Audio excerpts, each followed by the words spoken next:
Hello అండి, బొబ్బరి చిక్కుళ్ళు వేపుడు చేస్తానండి. కొబ్బరికి వేసి వేపుడు చేస్తాను. ఇలా బొబ్బరి చిక్కులు ఎప్పుడు కూడా ఇలా పచ్చగున్నవి తీసుకోవాలండి. తెల్లగొన్న బొబ్బరి చిక్కులు అయితే తీసుకోకూడదు. ఈ లేతగాయలు ఇవి. వీటిని కొబ్బరికి వేసి నేను ఫ్రై చేస్తాను. ఎలా చేస్తానో చూపిస్తాను. వీటిని అయితే చిన్న చిన్న ముక్కల కింద కట్ చేసుకున్నామండి. మరీ పెద్ద వద్దు. ఇలా చిన్న కింద కట్ చేసుకుంటే బాగా త్వరగా ఎగుతాయండి. ముక్కలు అయితే మొత్తం కట్ చేస్తానండి. వీటిని ఆవర్ మీద ఉడికించుకుందాం. ఒకసారి అడుగున వాటర్ వేసి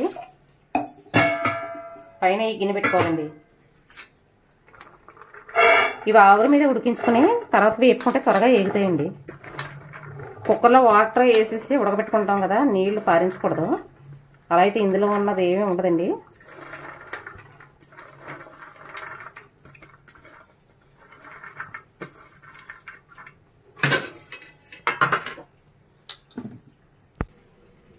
ఇవైతే బాయిల్ అయిపోయినాయండి. కట్టేద్దాం స్టవ్. ఇవైతే వేపుకుందామండి సారి. అవి హాఫ్ బాయిల్ అయిన తర్వాత వేపుకుంటే త్వరగా ఎగుతాయి. ఆయిల్ అయితే పోసుకుందాం. కొంచెం ఈ ఫ్రైకి కొంచెం ఆయిల్ ఎక్కువ వేసుకుంటేనే బాగుంటుందండి. ఇందులో ముందుగా ఎల్లుల్లిపాయలు, ఇంగువ, మినపప్పు, జీలకర్ర, ఆవాలు, శనగపప్పు, కరివేపాకు, ఎండుమిరపకాయలు. వీటినైతే బాగా వేయించుకుని ఇందులోనే కొంచెం పసుపు కూడా వేసుకుందామండి.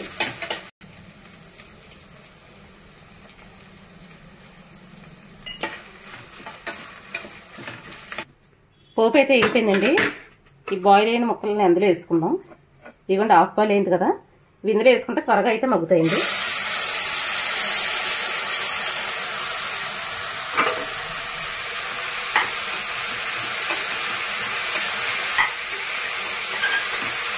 సాల్ట్ కూడా వేసుకుందామండి.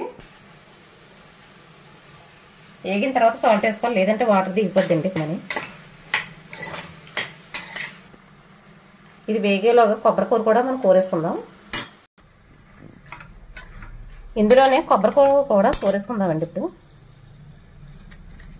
ఇలా కూరకుని వేసేసుకోవడమే. ఇది దించే ముందే కొబ్బరికూర వేసుకోవాలండి.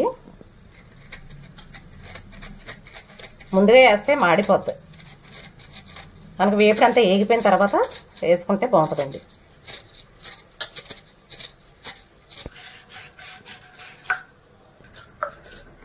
కూర అయితే మొత్తం కూరేసానండి. ఈ లోపల తెస్తే బ్లాక్గా ఉంటుంది, అది అయితే వేయట్లేదు నేను.